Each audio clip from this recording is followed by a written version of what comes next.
Coba bayangin deh, gimana caranya para ilmuwan bisa mempelajari satu bakteri spesifik penyebab penyakit di antara jutaan bakteri lain di sekitar kita. Dunia mikroba itu kan super rame.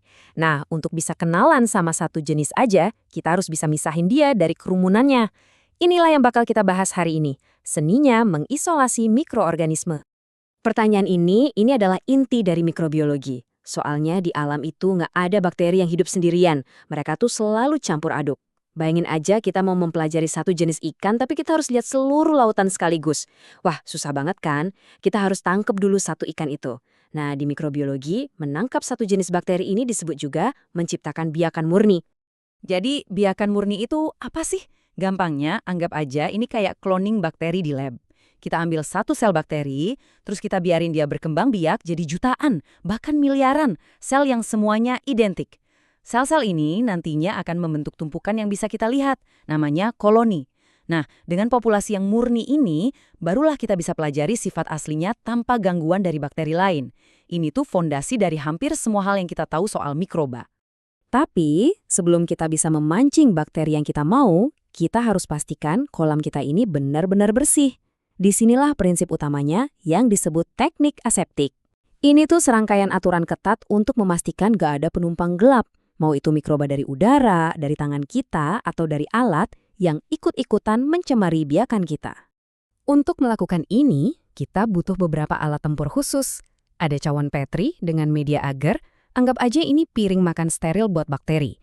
Terus ada lampu Bunsen, ini bukan cuma sumber panas, tapi juga perisai tak terlihat yang melindungi area kerja kita. Dan tentunya alat pancing kita, kayak jarum ose dan penyebar kaca. Semuanya harus steril sempurna. Nah, yang menarik dari sini adalah gimana setiap langkah kecil ini penting banget buat kesuksesan kita. Memijarkan jarum ose sampai membara, itu buat mastiin nggak ada mikroba lain yang nempel. Terus, memanaskan mulut tabung itu menciptakan aliran udara keluar yang mencegah mikroba dari udara masuk. Dan kerja di dekat api Bunsen itu bikin zona steril di sekitar kita.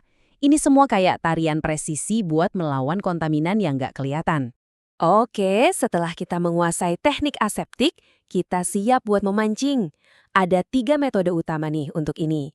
Ada teknik gores, di mana kita mengencerkan bakteri langsung di permukaan. Ada teknik tuang, di mana sampel dicampur sama agar cair terus dituang. Dan ada teknik sebar, di mana sampel cair diratakan di atas agar yang udah padat. Sekarang, yuk kita lihat lebih dekat 2 teknik yang paling populer. Mari kita mulai dengan yang paling klasik dan paling sering dipakai, teknik gores. Bayangin Anda ini seorang seniman, tapi kuasnya itu jarum ose dan catnya itu jutaan bakteri. Tujuannya adalah membuat goresan yang makin lama makin tipis. Sampai di goresan terakhir, cat yang tersisa cuma titik-titik tunggal. Prosesnya kelihatannya simpel, tapi butuh latihan. Pertama, kita sterilkan ose. Setelah dingin, kita ambil sedikit sampel bakteri. Terus kita goreskan di sebagian kecil permukaan agar. Kita pijarkan lagi osenya buat membunuh sisa bakteri. Baru deh kita gores lagi dari area sebelumnya ke area yang baru. Proses ini kita ulang beberapa kali. Tiap goresan baru bakal bawa bakteri yang lebih sedikit, sampai akhirnya cuma sel-sel tunggal yang tertinggal. Dan inilah kunci suksesnya. Seperti yang disebutin di sini, penggoresan yang sempurna itu adalah seni. Kalau dilakuin dengan benar, setiap sel bakteri yang terisolasi akan tumbuh jadi satu titik yang kita sebut koloni. Nah, setiap koloni ini secara teori adalah biakan murni. Sekarang kita lihat metode kedua, teknik agar sebar. Kalau teknik gores tadi itu kayak mengencerkan langsung di atas kanvas, nah teknik sebar ini ibaratnya kita campur dulu cat kita dengan air sampai encer banget, baru deh kita tuang ke kanvas. Kunci dari metode ini adalah pengenceran berseri. Gini deh, bayangin Anda bikin teh yang super duper encer. Anda ambil 1 tetes teh pekat, campur ke segelas air. Terus ambil 1 tetes dari gelas itu, campur ke gelas berikutnya. Gitu terus, sampai di gelas terakhir mungkin cuma ada 1 molekul teh.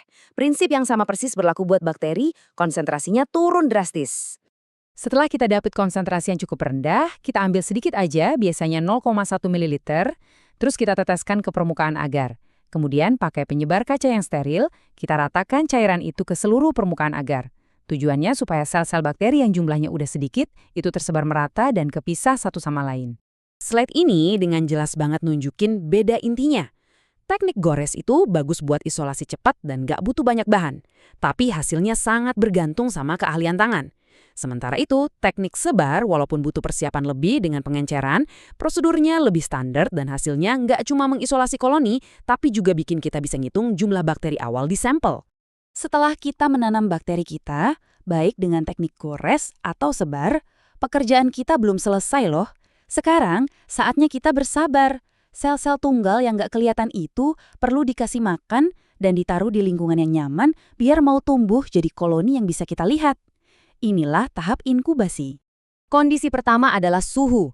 Sama kayak kita yang nyaman di suhu ruangan, banyak bakteri, apalagi yang biasa hidup di tubuh manusia, suka banget sama suhu 37 derajat Celcius. Ini suhu emas buat mereka membelah diri secepat mungkin. Selain suhu yang pas, mereka juga butuh waktu. Biasanya, kita kasih mereka waktu sekitar 24 jam. Kedengarannya lama ya, tapi dalam sehari itu, satu sel bakteri bisa jadi 2, 2 jadi 4, 4 jadi 8, dan seterusnya. Sampai akhirnya membentuk tumpukan jutaan sel yang bisa kita lihat sebagai satu titik koloni. Dan ini dia satu detil kecil tapi super penting. Cawan Petri harus diinkubasi dalam posisi terbalik. Kenapa? Ini buat mencegah tetesan air dari uap yang mungkin terbentuk di tutup cawan jatuh ke permukaan agar dan ngerusak koloni yang lagi tumbuh. Setelah 24 jam menunggu dengan sabar, inilah momen pembuktiannya. Kita keluarin cawan dari inkubator untuk melihat hasil kerja keras kita.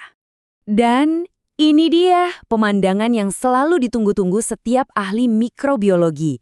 Titik-titik kecil yang tumbuh terpisah ini adalah harta karun kita. Setiap titik atau koloni adalah bukti bahwa kita udah berhasil menjinakkan kekacauan dan mengisolasi individu murni yang siap untuk kita pelajari lebih lanjut.